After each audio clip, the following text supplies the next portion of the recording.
తృప్తి అనేది ఏదో పొందితే మనకు తృప్తి రాదు. మనకున్న దాంట్లోనే మనం సంతోషపడ్డం అనేటువంటిది ఏదైతే ఉన్నదో ఇది ప్రధాన లక్షణం, సుగుణం.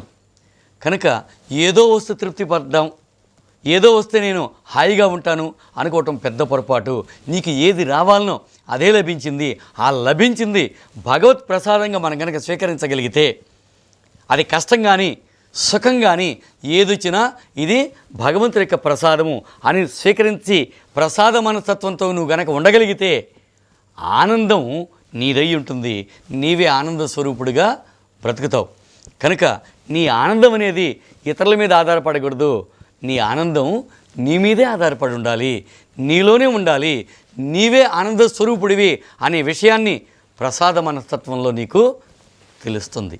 కనుక మనమందరం కూడాను ఏది లభించినా అదే భగవంతుడి యొక్క ప్రసాదంగా భావించి ప్రసాద మనస్తత్వాన్ని అలవరుచుకోవటమే ప్రధానమైనటువంటి శాంతి మార్గం.